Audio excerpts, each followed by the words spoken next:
SBC Aktualno, podcast kluba slovenskih podjetnikov. Lepo pozdravljeni v novem podcastu SBC-ja, kluba slovenskih podjetnikov, kjer danes gostimo dva gosta, dva potencialna kandidata za ali vodenje vlade, sodelovanje v vladi, morda pa zgolj, da bosta sedela v državnem zboru in predstavljala interese, o katerih bomo seveda danes še govorili, ki pa naj bi našo državo peljali vendarle naprej v boljše čase in pa z manj ločevanja na leve, desne, zelene, modre in tako naprej. Anže Logar, nekdanji zunanji minister, podpredsednik SDS-a, zdaj od popoldneva dalje tudi samostojni poslanec, drugače pa dolgoletni politik, četrt stoletja ste bili v SDS-u, in lep pozdrav. Drži, hvala lepa. In pa Marko Lotrič, trenutni predsednik državnega sveta, včasih malce spregledanega, pa vendarle močne institucije, lahko rečemo neke četrte veje oblasti, kjer skrbite za to, da če se v državnem zboru zgodi kaj, kar morda potrebuje še eno branje, to pogledate, drugače pa podjetnik in zdaj lahko rečeva politika. Lep pozdrav. Ja, lep pozdrav. Ja, glede na to, da smo tukaj v klubu slovenskih podjetnikov, ne bom seveda začel z tipičnim vprašanjem, saj ne za Anžeta Logarja, pa kasneje tudi za vas, z Janezom Janšo boste še sodelovali in tako naprej, ampak morda najprej, zdaj je že minilo nekaj časa od vašega izstopa. Verjamem, da ste od poletja dalje ali pa morda že od predsedniških volitev razmišljali, kaj Slovenija potrebuje drugače. Kaj je tisto, kar lahko vi ponudite, da bo drugače? Pa vas bom zdaj vprašal, kaj pa je tisto, kar lahko prekaljeni politik ponudi, da bo drugače? Konkretni projekti, odmik od demagoškega političnega razpravljanja konkretnim problemom, ki jih imamo. Mislim, da je bil ravno to poročilo, ki ga je Draghi pripravil v zvezi z konkurenčnostjo Evropske unije, nekakšen wake-up call, da vsi, ki danes še vnaprej z veseljem politizirajo, zato da zapolnjujejo prostor v času, ko umanjka resnih vsebin, se lahko zavejo, da vkolikor ne bomo stopili skupaj in vkolikor ne bomo pripravili 5 ključnih konkretnih projektov, s katerimi se bomo odgovorili na izzive sodobnega časa, bomo sicer napredovali, ampak drugi bodo napredovali hitreje in v relativnem smislu bomo nazadovali. Res je, prav za to mizo smo govorili o tem Draghijevem poročilu. Takrat je bilo tudi slišati, ideje so, niti niso tako nove, če smo čisto iskreni, ampak že na ravni Evropske unije je toliko interesov desno, še bolj desno, sredinsko ali pa levo, pa še bolj levo. Pa greva tudi mi da bolj konkretno, katerih 5 točk je pa potem tistih, ki so v Sloveniji ključne, da se politika zedini?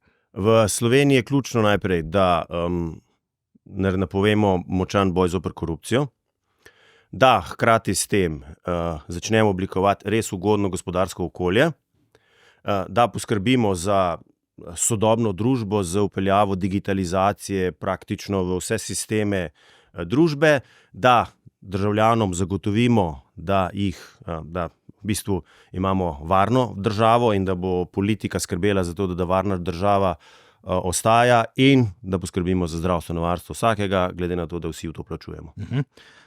Ja, zdaj pa seveda zelo podobno vprašanje za vas. Je teh 5 točk tistih, ki jih tudi vi vidite kot ključne? Ja, gledajte, predvsem se želim sam skoncentrirati na ne ideološke teme, ampak predvsem na razvoj vsakega posameznika, vsakega Slovenka in Slovenko. Zdaj, če pogledam pravzaprav teme, ki nas, bom rekel, morajo povezovati, se mi zdi, da je ravno ta spoštovanje en drugega. Se mi zdi, da so vrednote tiste, ki jih pravzaprav potrebujemo, in vrednote, kot so liberalne, tradicionalne in humanistične, skozi katere, bom rekel, nagovarjamo ljudi za eno skupno prihodnost, so povsem jasne. In če hočemo postaviti na visok nivo neko, bom rekel, svobodo posameznika, da želi upravljati na način, kot si sam želi, če želimo prevzemati, se pravi, individualno odgovornost. Potem, če želimo povedati, da spoštujemo zakon in red, patriotizem, če nam je družina na visoki lestvici vrednot, potem vemo, da so človekove pravice, pravice otrok, invalidov, sočutje do sočloveka, pluralnost mnenj. Jaz sem naštel nekaj tistih ključnih vrednot, na katerih stojimo. Pravzaprav želimo, da nagovorimo ljudi na način, da sprejmejo dobre projekte, ki nas bodo, nenazadnje seveda gospodarsko, če pogledamo, zagotovo je, gospodarstvo ena izmed pomembnih, najpomembnejših, vzvodov v državi, ki lahko vse druge sisteme nadgradi. In če rečem, da je ekonomska varnost, poleg teritorialne varnosti, energetske in pa prehranske samooskrbe, eden od ključnih stebrov suverenosti vsake države. Ne? In ravno ta slovenska podjetja, motor, ki poganja Slovenijo, ki bo zagotovil poleg tega dobre plače, seveda iz dobrih plač se bo zgradila sistem dobrih ali pa se pravi pokojnin, seveda bo zagotovila delovanje družbenih sistemov in podsistemov, javno šolstvo, javno zdravstvo. Ne misli, da imamo brezplačno šolstvo, brezplačno zdravstvo. Ne. Mi skozi mesečne plače, se pravi vsak mesec, vsak zaposleni vplačuje v ta sistem in tukaj noter se mi zdi, da je potrebno vedeti, javni servis vizavi davkom. Se pravi, koliko potrebujemo za učinkovit javni servis. Ja, zdaj sta oba izpostavila, naprimer, če začnemo od zadaj, tista 5. točka zdravstva, pa da ne bo ideološko. A je to sploh mogoče? Ker če vzamemo desno vlado, potem vemo, kako naprimer ona vidi reševanje zdravstva, če vzamemo ali pa desno-sredinsko, če vzamemo zdajšnjo vlado, vidimo, kakšno je to reševanje, čeprav izgleda, da se pelje bolj proti desni, da bomo imeli 2 zdravstvena sistema, nek zasebni in pa javni servis. Torej, ali obstaja neideološko reševanje, naprimer zdravstvene problematike? No, prvi predpogoj za neideološko reševanje je, da zdravnike ne narediš za razredne sovražnike. Ključna napaka te vlade je, da je v umanjkanju ideje, kaj bi na zdravstvenem sistemu naredila, torej katere korake bi sprejela, izbrala lažjo pot, skratka demonizacija zdravstvenega sistema, zdravstvenega osebja oziroma zdravnikov. In to je že v bistvu recept za katastrofo. Skratka, mislim, da je treba narediti en korak nazaj. Zdravstvo se ne da rešiti brez sodelovanja zdravnikov, kar pomeni, da morajo sedeti za isto mizo. Osebno vidim reševanje zdravstva po etapah. Skratka, najprej najlažje vprašanja, potem stopimo na drugi teren, ki je vprašanje, v tem najlažjem delu, recimo upravljanje zavodov, potem nadzor nad izvajanjem kakovosti storitev in ureditev primarne zdravstvene ravni. V drugi ravni imamo vprašanje financiranja in pa potem še vprašanje zdravstvene zavarovalnice in načina, kako spodbuditi kakovost in razvoj zdravstvenega sistema v Sloveniji. Skratka, treba je narediti po posameznih fazah in šele, ko bo prva faza uspešna in bo ulila to zaupanje in upanje, da se da reformni korak naprej narediti, se potem loti tistih bolj zagonetnih problemov. Podobno vprašanje, ker se podajate v slovensko politiko, to je prostor, kjer nobeni vladi do sedaj ni uspelo rešiti tega zdravstvenega vprašanja. Vsaka seveda obljubi, vsaka ima seveda svoje pristope, ampak v tem trenutku smo pa res tam. Zdravniki se z vlado sploh ne pogajajo in vlada se ne pogaja z zdravniki. Jih je pa vedno manj, to velja predvsem za družinske zdravnike, to pa nobena reforma ne bo rešila tega primarnega zdravstva.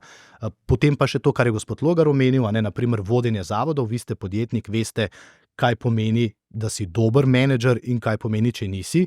Vsaka vlada pa v zavode najprej nastavi svoje ljudi, ki ne oddelajo mogoče 2-3 leta in potem se to samo kolobari, stanje pa je kakršno je. Torej, ali obstaja neideološko reševanje tega zdravstvenega problema, ali je to tudi zgolj neka politična floskula? Zagotovo mora obstajati ne politično ali pa ne ideološko. Kaj želimo od zdravstvenega sistema? Od zdravstvenega sistema želimo samo to, da pacient takrat, ko potrebuje zdravnika, to oskrbo dobi in v tisti meri, kot jo potrebuje. Zelo enostavno. Sam ocenjujem, da je zakon, ki ga imenujemo s kratico zdaj, se pravi zakon o zdravstveni dejavnosti, po Faustu bom rekel, da je to dogovor s hudičem. In če analiziram, zakaj pravzaprav sem tako kritičen do tega, je ravno v tem, kar je modus operandi že do zdaj zakonov, ki smo jih pravzaprav v državnem svetu ali dali veto ali še celo ustavno presojo. Popolnoma je umaknjena stroka. Po eni strani govorimo predvsem o fakultetah, univerzah, inštitutih, po drugi strani pa recimo o določenih združenjih, ki to stroko podpirajo. Zdaj v zdravstvenem imamo zdravstveno, se pravi zbornico. Ti ljudje, ki celotno življenje delujejo na tem področju, niso bili vključeni v pripravo zakonodaje. Torej, to je aksiom, da nekaj ne more pravzaprav potekati normalno. In zdaj pa odgovor na to vaše vprašanje, kaj je potrebno narediti. Vse se vrti okrog sveta zavoda. Svet zavoda večino članov imenuje Vlada Republike Slovenije. To pomeni, da imajo večino. Oni postavijo direktorja in potrjujejo finančni načrt in finančno poročilo. In zdaj pogledamo, že dolgo, tako kot ste rekel, v 10 letih redko najdemo, da je katera bolnišnica delovala pozitivno. Ampak kljub temu člani sveta zavoda potrjujejo tako direktorja za leto naprej in tako mu potrjujejo tudi negativno poročilo za preteklo leto. Nič se ne zgodi. Tu noter moramo uvesti korporativno vodenje bolnišnic, vseh zavodov. To pa pomeni, da ljudje, ki sedijo v zavodu pod ena, morajo odgovarjati svojim premoženjem tako kot vsak obrtnik. Potem ne bodo potrjevali minusov, potem ne bodo nastavljali političnih kadrov na to in pa seveda predvsem se morajo obnašati, kot da so lastniki, kot da razpolagajo svojim denarjem. To, kar sem že prej omenil, ta osebna odgovornost, tukaj noter mislim, da bi se začelo pa katerokoli, se pravi državno ali pa državni sistem, podsistem vzamemo, se mi zdi, da bomo, in to je moja želja, da zgradimo to osebno odgovornost in umaknemo birokracijo. Poglejte, v Sloveniji omenjena je bila prej korupcija in birokracije. 7,5 milijarde denarja je ocenjenega, da gre v neprave in na neprav način podeljenega denarja.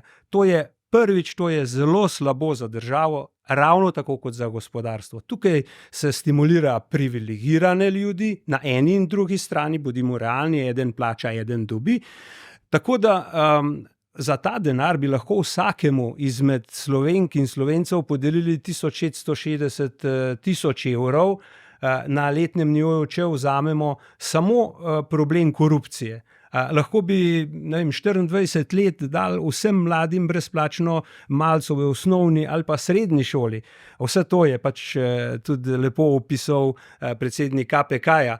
Ja, tu v teh 3,5 milijarde in 3 milijarde sive ekonomije, črne ekonomije, je tisti denar, ki bi zagotovo lahko zmanjšal potem prispevke in iz tega sledi, da bi lahko postavili delo se splača. Delo se more splačati, ker enostavno ne bi bilo treba več pobrati toliko, bom rekel, preveč davkov in prispevkov. Seveda.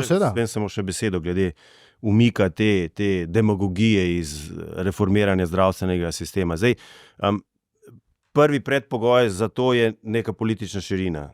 Skratka, da sodelujejo politične sile različnih zornih ali pa nazorov, zato da se izognemo tej folklori, ko je ta gor, sem proti, menjava. Tako je, predsejkrat povsem neracionalno.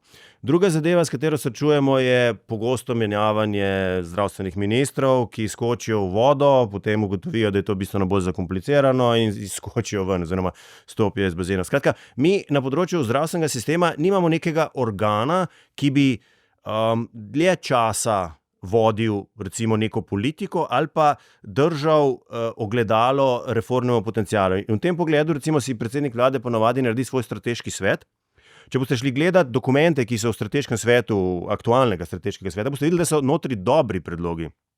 Ampak zakoni, ki s tem ven izvirajo, pa nimajo nobene veze z predlogi, ki so navedeni v tem delu.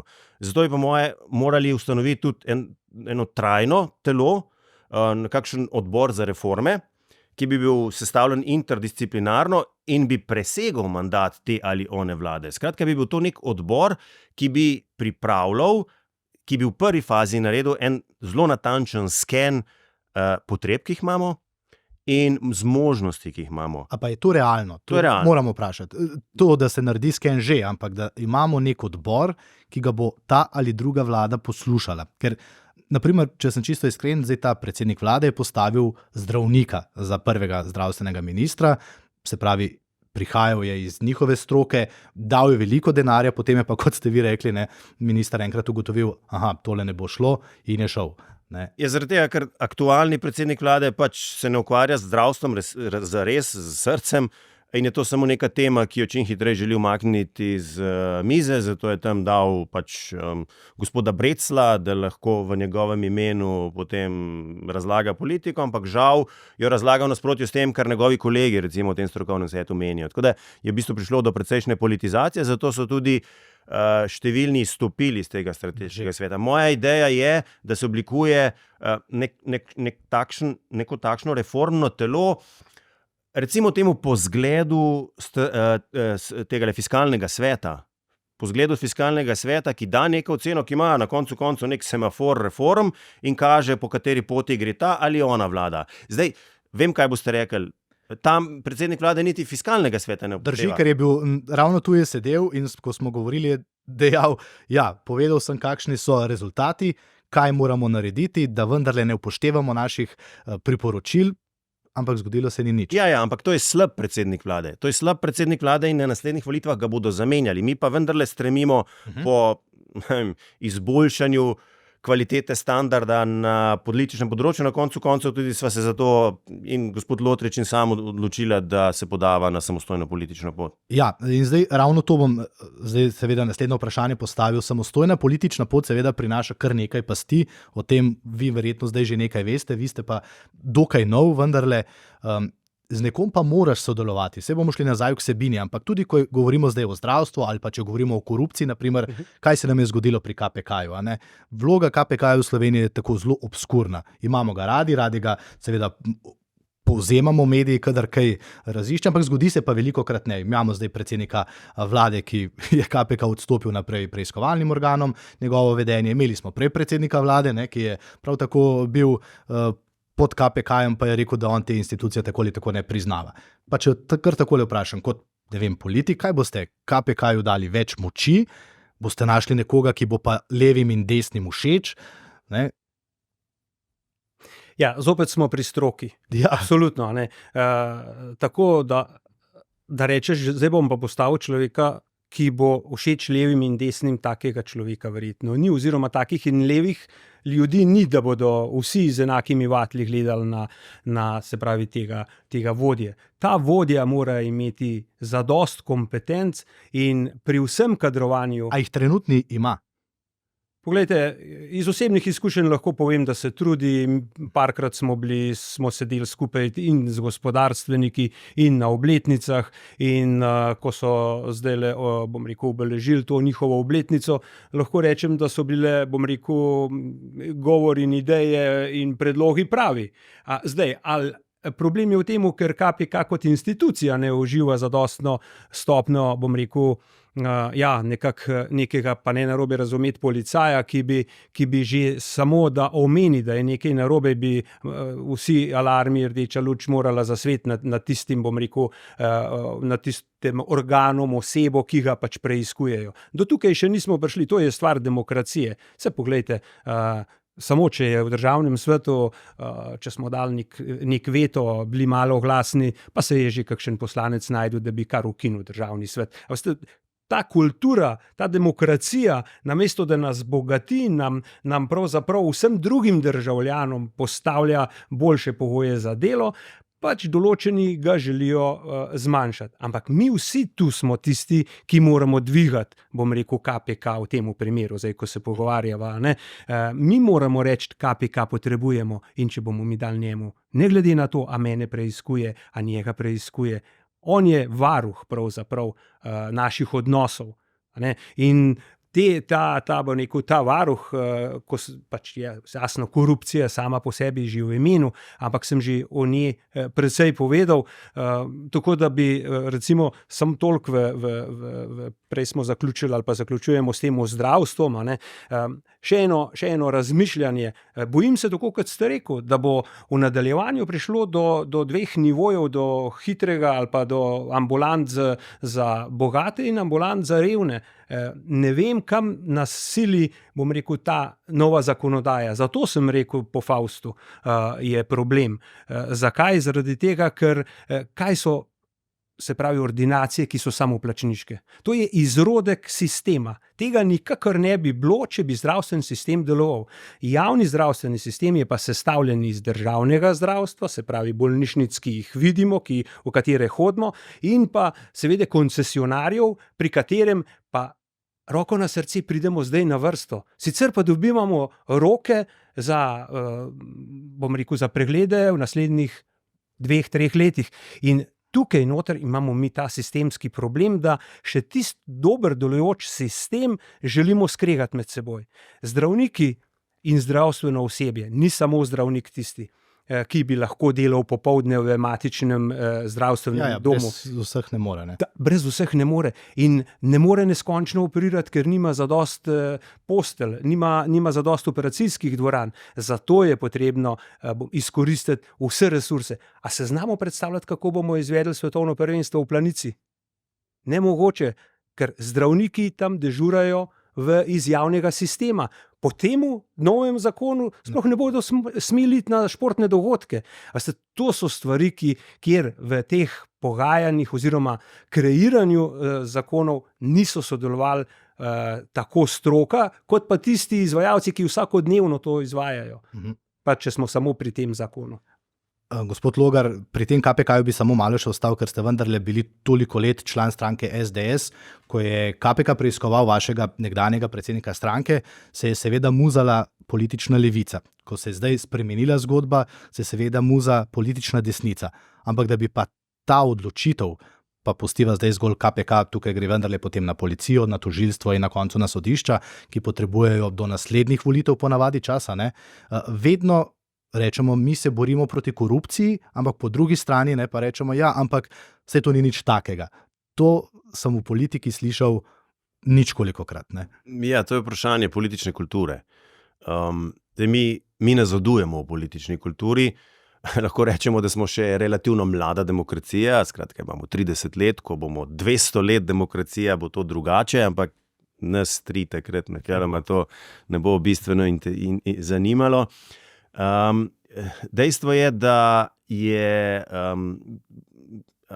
temelj politične kulture je zaupanje v institucije, hkrati pa institucije, ki delujejo. In zdaj smo mi v nekem začaranem krogu, ko institucije ne delujejo optimalno, često slabo delujejo in politiki imajo torej zelo lahek izgovor, začnejo lomiti zaupanje v institucije. Skratka, začnejo politizirati z institucijami. Mislim, da je to zelo uspelo. In v Sloveniji je to uspelo. In v trenutku, ko vzpostaviš dvom v institucijo, si na koncu dosegel svoj politični namen. Če bodo preiskovali tebe, boš rekel, to je politična gonja. Če preiskujejo druge, boš govoril, lejte, kako so pokvarjeni, in z druge strani bodo delali enako. In zdaj smo tu. Drži, zdaj smo tu in pot k izgradnji višje politične kulture bo zelo počasna. Tega se je treba zavedati. Bo pa morala, jaz osebno mislim, vključiti nove akterje, ker z aktualnimi, ki so vodili tako politiko, verjetno bo težji ta vzpon, kot drugače za razvoj družbe potrebujemo višjo politično kulturo. Lejte, da se zgodi neka afera z nesmiselnimi računalniki, pa da ne bo pomote, marsikdo jih potrebuje, ampak na način, kot je bil ta posel izpeljan, in potem, da ministrica, in predsednik vlade niti ne vidita potrebe, da takoj zatem nemudoma odstopi oziroma da je opozoril k odstopu, to je dodatno zniževanje politične kulture. Takih primerov je veliko v vseh vladah, da se ne moti. Se strinjam in ta je res tak, ko smo ga spremljali, je bilo neverjetno, ampak sam pa se spomnim, naprimer, predhodnika tokratne ministrice, ki je imel pa zelo podobno afero, pa naprimer z iPodi oziroma s temi slušalkami. Takrat so tudi ti boni bili na voljo za to, da bodo ljudje se digitalno opremili, ne? Pa so večina jih je kupila potem slušalke, dovolj teh tečajev za starostnike pa sploh ni bilo, pa smo bili spet na istem. Ne? Ministrstvo za digitalizacijo, sami ste omenili, ena od 5 točk, je zelo pomembna, pa se mi zdi, da v 2 letih gledamo zgolj neko trošenje denarja, ki je pomemben, ampak nihče pa nikoli ni rekel, ne, ta minister ali pa ministrica je pa slabo opravila svoje delo. Izgubljamo pa leta pri najpomembnejši stvari. Nista identična. Prvič zato, ker je šlo za čas covida, ko je bilo treba gospodarstvo spodbuditi in na nek način boni pa ne za slušalkami. Zagotovo pa slušalke niso najboljši element, ampak to je odločitev vsakega posameznika, ki je dobil bon. V tem primeru je pa ministrica odločila za vse in kupila nekaj, kar še danes je v skladišču. Ampak zagotovo je vprašanje digitalizacije nekaj, kar moramo horizontalno upeljati v državi. Mi smo imeli zadnjič na platformi sodelovanja razpravo o pravosodju in je vrhovna državna tožilka povedala, da glede na to, da sistema tožilstva in policije nista usklajena, za posamezen primer, ko preide na tožilstvo, morajo recimo policisti natisniti 1000 in več dokumentov, ki jih prinesejo v vložišče na tožilstvo in tam jih skenirajo noter, da jih spravijo v sistem na tožilstvu. Oprostite, leta 2024, mislim, da imamo veliko dela na področju digitalizacije, bistveno pomembnejšega kot s tem, kar se aktualna ministrica, oziroma zdaj ni več ministrica, kot se aktualno ministrstvo ukvarja. Ampak da se vrnem k korupciji. Zdaj, protikorupcijska komisija je na nek način en sistem sui generis, ker nima možnosti obsoditi oziroma poslati na hladno tistega, ki krši ali pa ki deluje koruptivno, zato so organi pregona.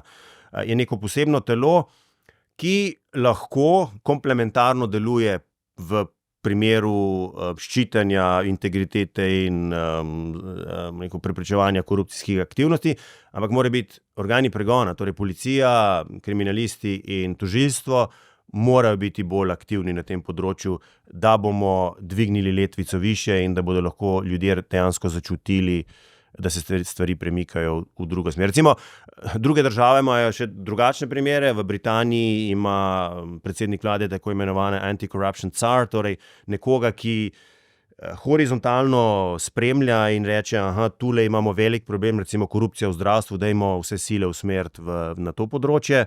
In na ta način spodbuja dodatno aktivacijo vseh resursov na področju boja zoper korupcijo.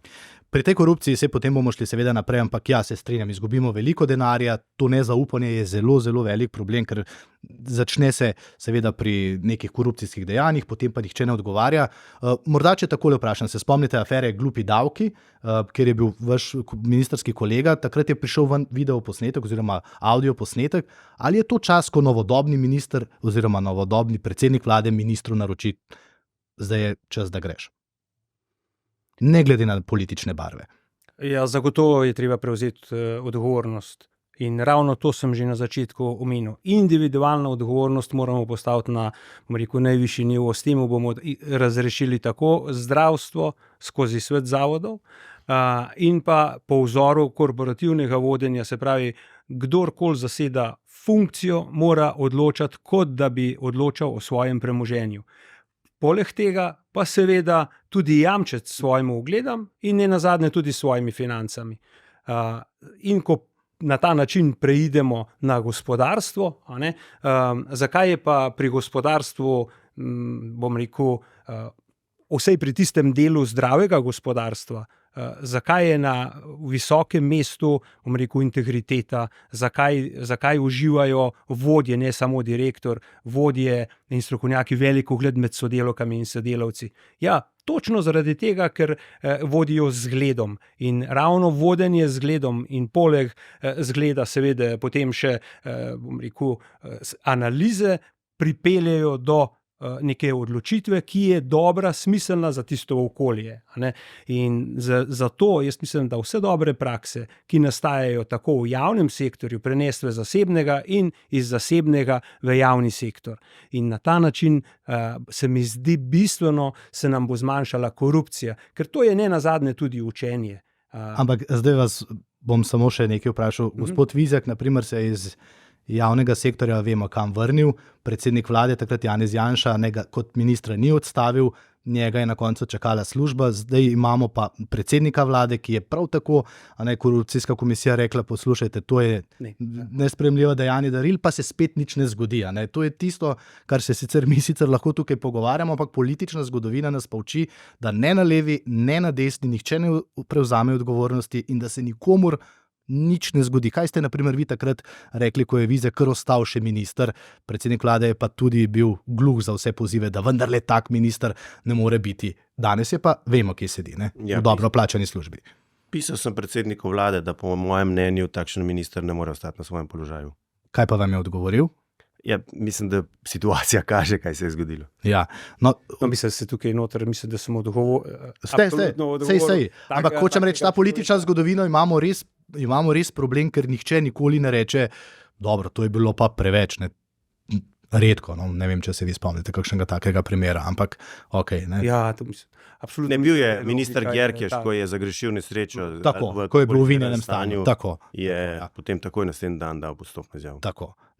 In takšnih stvari manjka, ker potem bi tudi ljudje rekli, v redu, verjamem v neke politike, potem pa v institucije. Zdaj, če gremo naprej, v teh točkah se malce gibljamo, pa smo prišli do gospodarstva, pa do politike. Jedrska elektrarna je zdaj zelo velika tema. Naprimer, kaj vas je presenetilo pri tem zadnjem primeru, ko so o njem govorili tudi v Tarči, da ste se največja opozicijska in največja koalicijska stranka dogovarjali, kako bosta nas državljane vprašala o tem pomembnem vprašanju za prihodnost. Sej ne morda v tem letu, ampak jedrska elektrarna, drugi blok, to je ključno za to, kje bomo čez, 20 let. Zdaj, načeloma med dogovarjanjem med največjo opozicijsko in največjo koalicijsko stranko ni nič slabega, je samo dobro. To pomeni, da nastaja dialog, ki morda na prvi pogled ni viden, posebej pri tako pomembnih vprašanjih, kot je vprašanje jedrske elektrarne. Težava je, če poskušaš zaobiti regulativo, ki si jo sam sprejel v državnem zboru. Tu nastane nek problem in po mojem mnenju še večji problem za nezaupanje je to, da se to vrstne pogovore snema. To pa mislim, da je stvar, ki mora skrbeti vse, ker na koncu koncev, če se sestanki, ki niso namenjeni snemajo, na koncu snemajo in pridejo v javnost, potem pride do tega samo še, da se v bistvu bo tako dogovarjanje dogajalo v nekih zakotnih krajih. Kar pa je slabše za demokracijo. A je to, kar se nam je zdaj zgodilo, nek uvod v podobno zgodbo, ki smo jo že videli, torej s TEŠ 6, ker je tudi politika stopila skupaj in nam povedala, da to potrebujemo. V tistem trenutku smo verjetno res potrebovali, če bi imeli pravi vhodne podatke o ceni premoga, pa koliko ga imamo, pa seveda o emisijskih kuponih. In se seveda spet podajamo na pot, kjer bo ta investicija nekajkrat večja, nezaupanje pa že zdaj zasajeno. Ja, žal mi je tega nezaupanja, ki se je dejansko ustvarilo med ljudmi zaradi nekega dogovarjanja, ki nima pravega mesta. Strinjam se, da se je potrebno dogovarjati. Samo en primer, ko smo želeli in potem je državni zbor sprejel zakon o volitvah v državni zbor, nepredstavljivo, da bi ljudje lahko, ki so intelektualno ovirani, da lahko volijo in da so lahko še celo izvoljeni, pa nam je uspel. Uspel nam je samo na način, da smo se z vsemi parlamentarnimi strankami v okviru, seveda državni svet je bil promotor tega in smo se dogovorili, se pravi, da je to potrebno na sestankih 1 na 1. Mislim, da je to samo en dokaz, kako je zelo dobro, da ljudje sodelujejo. Zdaj pa, kar se tiče pa same jedrske elektrarne, lahko samo to povem, da če neka ne bi imeli pred letom 2 leti oziroma danes, potem bi energetsko krizo, ki smo jo zelo stežka, premagali, sploh ne bi premagali. Mi bi bili v temi. elektrike pač ni bilo, elektrika je bila po zelo visoki ceni, bom rekel, gospodinjstva so še do neke mere dobila rekel, ceno, ki je bila sprejemljiva, ki smo jo lahko plačevali, dočim določena podjetja pa te cene pač enostavno niso zmogla. Tako smo priča recimo v Talumu, visokotehnološko podjetje za izdelavo aluminija, je dejansko ugasnilo vse elektrolizne peči. Hkrati pa se moramo zavedati, da so bile ravno te peči regulator odjema v Sloveniji. Takrat, ko je bilo, bom rekel, v omrežju preveč moči, so vklopili vse peči. Takrat, ko je pa primanjkovalo, so pa kakšno izklopili. In se pravi, ker so tako veliki porabniki, govorimo o 10% celotne proizvodne električne energije. Skratka, in še nekaj je zelo pomembno. V 70 letih so ljudje, ki so zgradili NEK, dokazali, da so sposobni in da je Slovenija in slovensko in politika in gospodarstvo, da sta sposobna zgraditi nuklearko. Zdaj, JEK2 absolutno potrebujemo, mislim, da o tem ni dvoma, naša digitalizacija, potem umetna inteligenca, robotizacija, vse to potrebuje denar, vsako pošiljanje elektronskega sporočila, vse to potrebuje energijo. In ko bomo zraven te jedrske energije dodali še obnovljive vire energije, potem je ta miks naše energije pravi. Seveda na, bom rekel, hidropodročju oziroma hidroelektrarnah lahko pričakujemo še mogoče Mokrice, potem smo pa več ali manj na rekah popolnili, kar se tiče elektrarn. Torej, ostane nam zanesljivo, ker elektriko mi potrebujemo v vsakem vremenu, dopoldne, popoldne, skratka, kadarkoli si zaželimo, in to je elektrika bo postala do neke mere, kot sem že omenil, kot prehrana. To se pravi, samooskrba z elektriko je za celotno državo, za vsakega posameznika ključna za seveda razvoj, potem tudi za podjetja. Vsi si pa želimo danes pripeljati čim več nove tehnologije, nova tehnologija pa sreči, bom rekel, temelji na elektriki. In če recimo vzamemo, kakšna potreba energije pravzaprav v Sloveniji obstaja.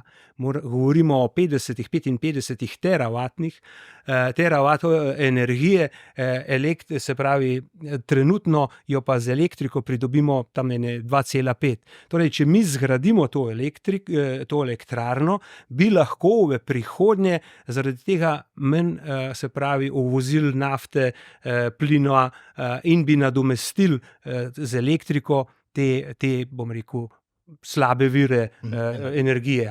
Tako da sam sem bil tudi v prejšnjem tednu v nuklearki, kjer so nam pokazali in smo vstopili v prostor, kjer shranjujejo nizko in srednje radioaktivne odpadke. Vsi smo dobili take biperje, neke merilce, šli smo pogledati te silose, v katerih se shranjujejo. Seveda, iskreno, dobro smo se počutili noter. Ni, bom rekel, to je en mit, ki kroži okrog jedrskih elektrarn. Mogoče za primerjavo, skozi celotno življenje posameznika, če bi se oskrboval samo z jedrsko energijo, bi pridelal za manjšo stekleničko radioaktivnih odpadkov. Gospod Logar, vi ste za jedrsko elektrarno drugi blok? Drži.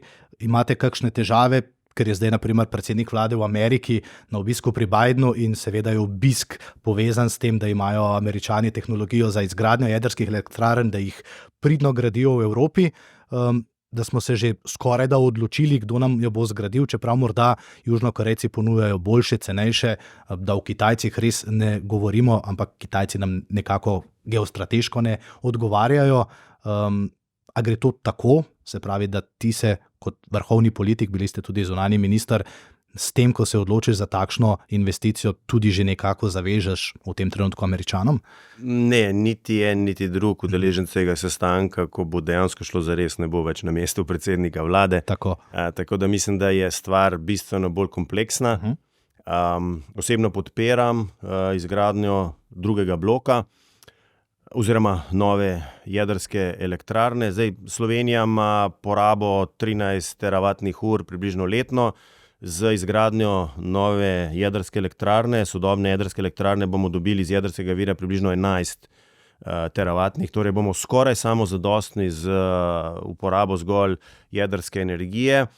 In pomen jedrske energije, da v bistvu daje stalno zagotavlja brez skokov gor ali navzdol količino elektrike.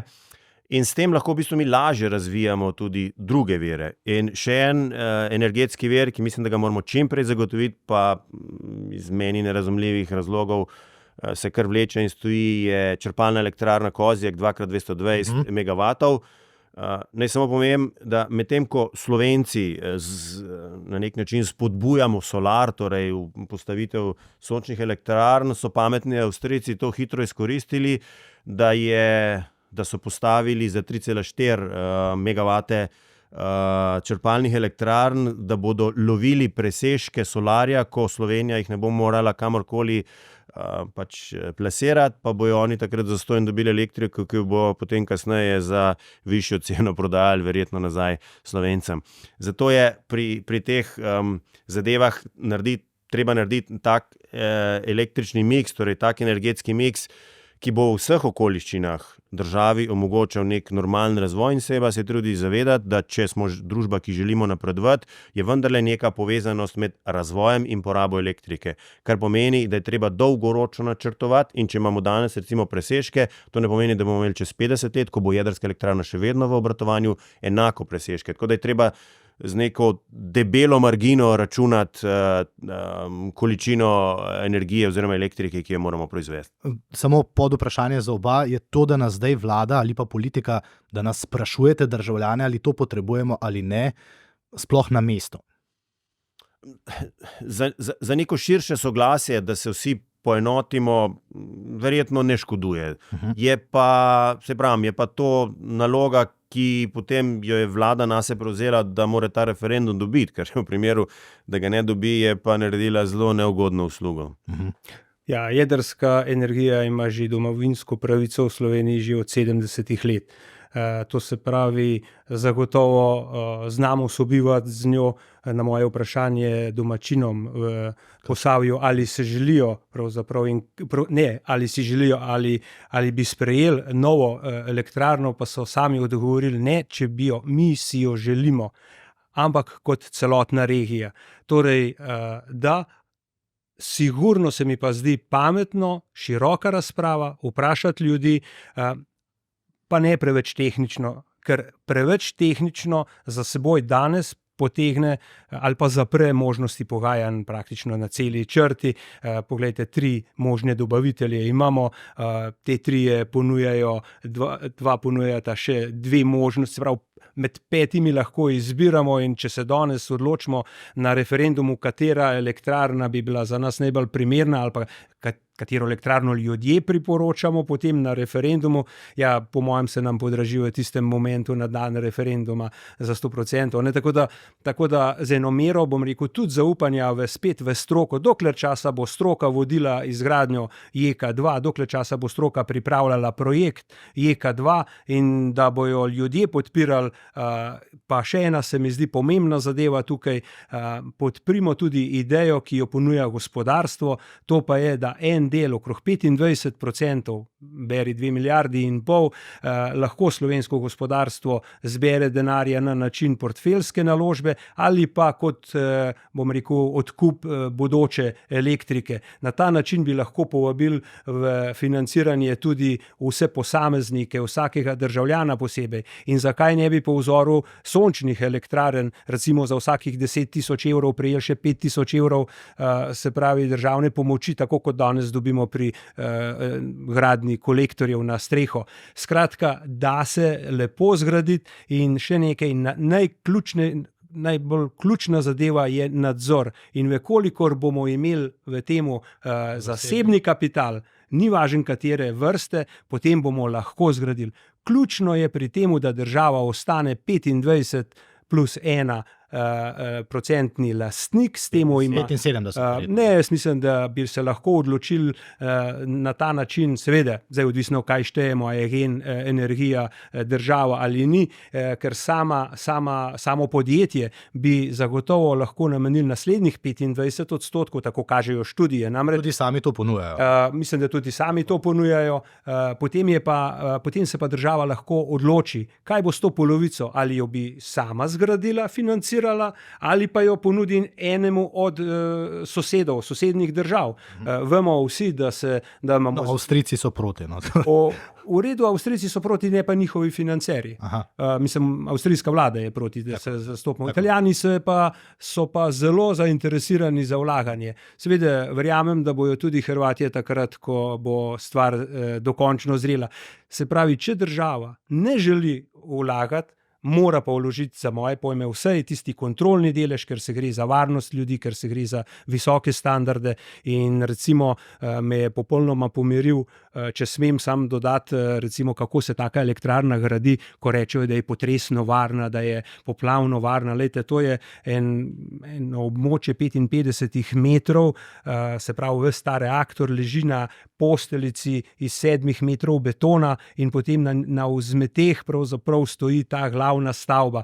To je, če si tako zamišljamo iz, bom rekel, pogleda gradbenika in pa strojnika, potem vidimo, da je to zares varna gradnja in, bom rekel, odveč skrb za, bom rekel, neko napenjanje mišic, da to ni varno. Še tole vprašanje za ta drugi blok, pa gremo potem naprej. Bi podprli idejo, da vstopijo tudi slovenski gospodarstveniki v to? Zdaj, to je stvar sheme, ki se jo pri financiranju vzpostavi. Zdaj, mislim, da je direktor Elesa jasno povedal, da so stroški teh obresti oziroma finančni stroški investicije, da so eno od ključnih dejavnikov pri končni določitvi cene elektrike iz tega vira in zato je treba biti zelo skrben pri pripravi končnega finančnega načrta. Mora pa država, glede na to, da je elektrarna kritična infrastruktura, biti najmanj 50+1%. Tako da in nihče ne more tega vira kakorkoli omejiti oziroma z njim prosto razpolagati, glede na to, da sama ostaja ta vir. Zdaj, specifike tega drugega bloka so rahlo posebne, glede na to, da je reka za hlajenje že tako segreta, da dopušča samo še 2 dodatni stopinji hlajenja, tako da nova elektrarna na tistem delu bo potrebovala nek hladilni stolp in zato je ta projekt zelo tudi konstrukcijsko zahteven. Je pa pozitivni ali pa multiplikativni efekt tega, da je predvideno 40% te investicije pomeni investicije v to infrastrukturo, ki je potem delajo izvajalci od lokalnih, verjetno, ali pa tudi gradbena dela, torej onkraj tehnologije, kar pomeni, da bo to pomenilo zelo veliko dodatnega dela in obračanja kapitala v gospodarstvo, kar pomeni, da bo imelo multiplikativne učinke. Če smem dodati, jaz nisem govoril o tem, da ljudje postanejo lastniki. Ne, gre samo za ta finančni vložek gospodarstvenike, kar je na primer Akrapovič predlagal. No, tako, in še ostala podjetja, Devisoft in mislim, se je v okviru SBC kar nekaj podjetij, ki so izrazili to željo ali pa to možnost pravzaprav. Ne gre za lastniški delež, gre pravzaprav za odkup elektrike vnaprej. In kaj pravzaprav tukaj dosežemo? Tukaj dosežemo ravno to, kar se najbolj bojimo, povečanje, se pravi, vrednosti zaradi financiranja. Se pravi, to financiranje obresti prevzame zasebni sektor in res ni lepšega modela kot to, da država potem ostane na končni fazi 50+1, ampak seveda s tem, da pa samega denarja pa vložile 25%. Še gospodarstva in davkov se malce dotaknimo. Vi ste gospodarstvenik, pa vas bom takole vprašal. Je ta davčna mini reforma, ki to ni, do sedaj tisto, kar gospodarstvo potrebuje, po drugi strani pa, bodimo iskreni, tako dobrih gospodarskih kazalcev, podatkov Slovenija ni imela še nikoli. Tako nizka brezposelnost, nizka inflacija pod evropskim povprečjem, največ denarja v državnem proračunu. pustimo, da zdaj zdravstvo pa še kaj ne deluje, kljub temu, da je denarja več kot očitno dovolj, ampak ali je gospodarstvo s to vlado v neki dobri sinergiji oziroma je to tisto, kar gospodarstvo od države, ki je nek suport, potrebuje? Naj začnem na način, kot ste me vprašal, se pravi te spremembe, zakonske spremembe na področju davkov so tako slabe, da vseh 5 delodajalskih organizacij reprezentativnih kot celoten gospodarski krog predlaga vladi, da naj komplet paket kar umakne, zaradi tega, ker ne vidimo nekega bistvenega izboljšanja, pravzaprav vidimo samo slabe učinke. Ne smem biti tako kritičen, da so samo slabi, vendarle je eden pozitiven in sicer gre za nagrajevanje ljudi iz tujine, se pravi mladih strokovnjakov, ampak ravno o tem šmenta, kaj pa domači, a domači bojo pa lahko z manjšo plačo bili zadovoljni. Skratka, se mi zdi, da na vseh področjih zopet so umanjkali seveda nasveti, predlogi gospodarstva, ki so bili dani, pa neupoštevani. 1 leto so se pogajali, seveda tudi dali izredno pametne predloge, vendar ti predlogi niti praktično eden ni bil na ta način upoštevan, kot si ga gospodarstvo želi, z izjemo tega za tujce. Sicer pa, poglejte, delodajalske organizacije so ali pa smo izstopile iz ekonomsko-socialnega sveta zaradi povod vsega skupaj je bila zakon o dolgotrajni oskrbi. Namreč za sprejem tega zakona so nam ponudili v obravnavo izračun dolgotrajne oskrbe na pol A4 lista.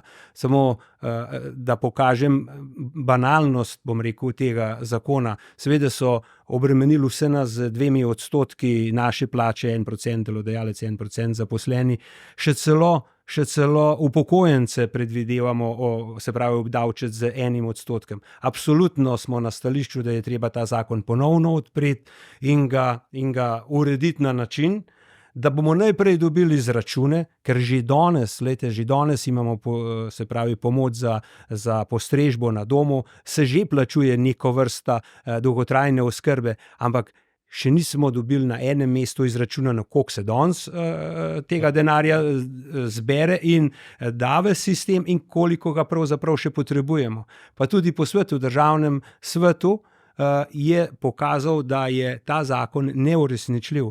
To namreč stopi naslednje leto v veljavo, mi nimamo kadrovskega potenciala, že danes so prazne postelje v domu starostnikov, ker ne najdemo ljudi. In mislim, da bi se tega morali lotiti popolnoma drugače. Tudi oskrba na domu, da bo svojec lahko ostal doma za 1,5-kratni minimalno plačo, povejte mi, kdo bo delal še v gospodarstvu, kdo bo delal še v javnem sektorju. Ja, nobeden, zaradi tega, ker enostavno kdor bo lahko, bo ostal doma in, bom rekel, pazil na svoje pač sorodnike. Na drug način se je treba tega lotiti. Sigurno, jaz vam tukaj zdaj lahko naštevam vse zakone, od začenši takrat spremembo davčne zakonodaje, ki je vsem nam zaposlenim vzela dobršen del denarja, potem splošno davčno olajšavo je znižala, razrede je spremenila, seveda je ta zakon tudi pred ustavnim sodiščem, pa vendarle že od takrat, se pravi 2 leti stoji in čaka na obravnavo, skoraj 2 leti. Potem, smo se srečali z zakonom o čezmejnem upravljanju storitev.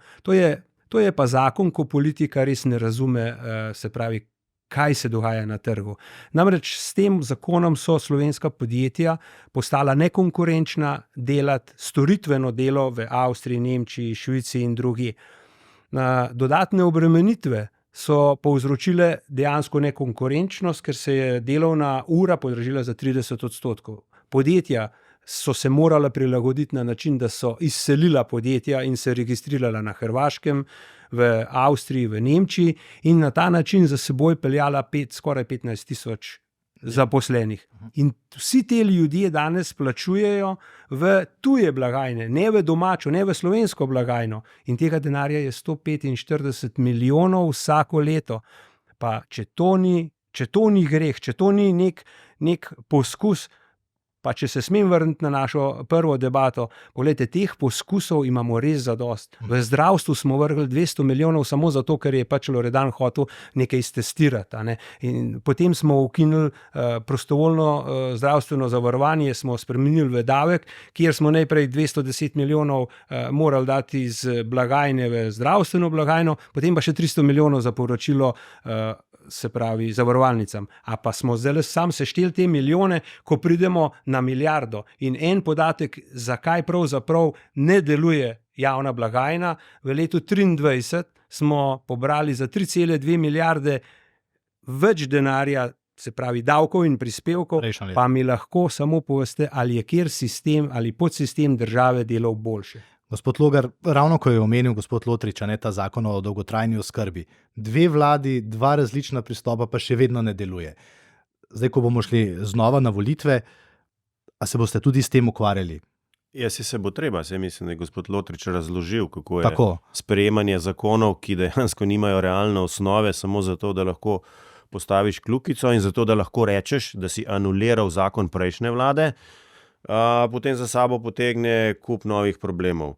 Ne rešuje pa nobenega od njih.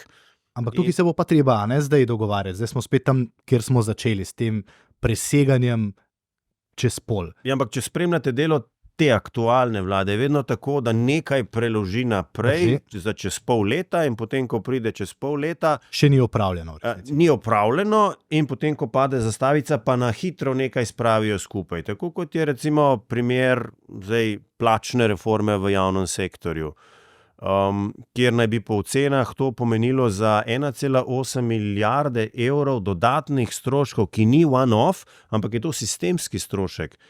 Jaz nisem videl ministra za finance, da bi zagotovil vir za ta dodatni strošek, ob tem, da nesorazmerja znotraj posameznih sektorjev sploh niso odpravljena. Gre samo za prekvalificiranje v nove plačne razrede, ne pa še za učinke rešitve nesorazmerij, kar je pa izvorni razlog, zakaj je treba to narediti in eden od glavnih razlogov po načrtu za okrevanje za to vrstno politiko oziroma za to vrstno reformo. Skratka, rokohitrsko, brez kakršnekoli analize oziroma upoštevanja analize za nekaj, kar bo treba kasneje reševati, samo zato, da lahko rečemo, evo, tole smo naredili. To dela slaba politika. Zdaj pa smo pri teh političnih vprašanjih, ker smo pri koncu. Ko sem poslušal vaše intervjuje po vašem izstopu iz SDS-a, ste rekli, da z predsednikom SDS-a kakšno leto nista spregovorila.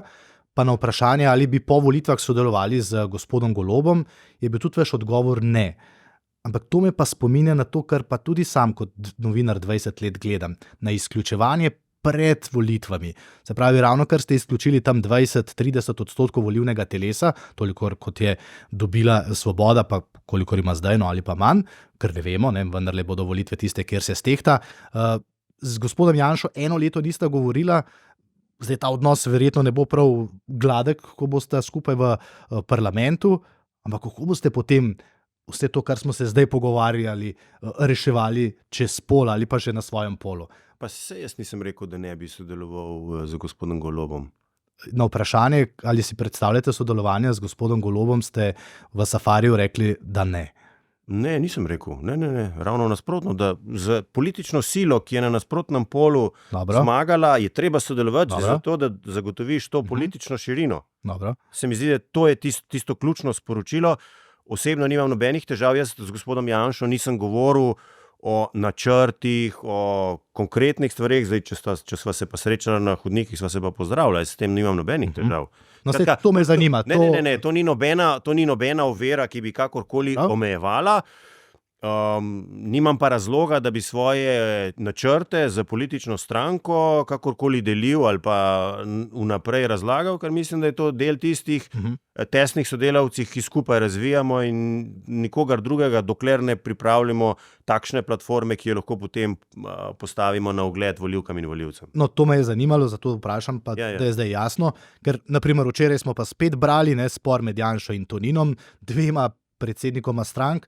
To vendarle kaže na neko politično nezrelost in nič kaj optimistično, s tem, da na levici pa tudi vidimo, da se vsi posmehujejo odločitvam Goloba. Skratka, dva pola, kjer se med sabo zelo, zelo težko poslušajo, sodelovati pač morajo na koncu po volitvah, ampak to pa vemo, kam je pripeljalo. Ja, zato jaz pravim, da Slovenija potrebuje prelom generacije, ampak takšen, ki ga bodo izbrali volivci. Volivci bodo tisti, ki bodo rekli, želim drugače ali želim enako. In lepota volitev je to, da vsake 4 leta imajo to priložnost. Sam sem se pa ravno zaradi predsedniške kampanje odločil, da bom ponudil opcijo na naslednjih volitvah. Kakorkoli bo rekli volivci, bo pa prava izbira. Gospod Lotrič, vi tudi z sestavljanjem stranke ne hitite, pravite, da je še čas, ampak me tudi nekaj zanima, to za sodelovanje sem razumel, da s tem nimate težav, ampak kaj pa ljudje?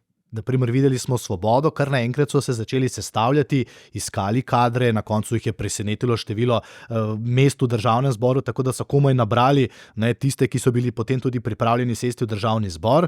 Da o ministrih sploh ne govorimo, 9 jih je zamenjal predsednik vlade v 2 letih, kar je dokaz, da je očitno vendarle slabo izbiral svojo ekipo. A imate že obraze, imate dovolj ljudi, da bodo vodili Slovenijo ali pa vsaj sodelovali in pripomogli k vodenju le-te? Ja, že samo idejo, kako zasnovati stranko, smo vedeli, da je potrebno začeti to delati v vseh 8 volilnih enotah, v vseh 88 volilnih okrajih in na ta način mi postavljamo stranko. Ta zadeva, to delo opravljamo od lanskega septembra naprej. Seveda je ena dobra, tako mešanica ljudi, ki izhajajo tako iz gospodarstva, iz javnega sektorja, iz akademskega, znanstveniki, župani, zdajšnji, aktualni, bivši, skratka ljudje, ki so na ministrstvih opravljajo pomembne vloge. Tako da mene absolutno navdihuje ravno to, ta podpora, da se da v Sloveniji nekaj narediti.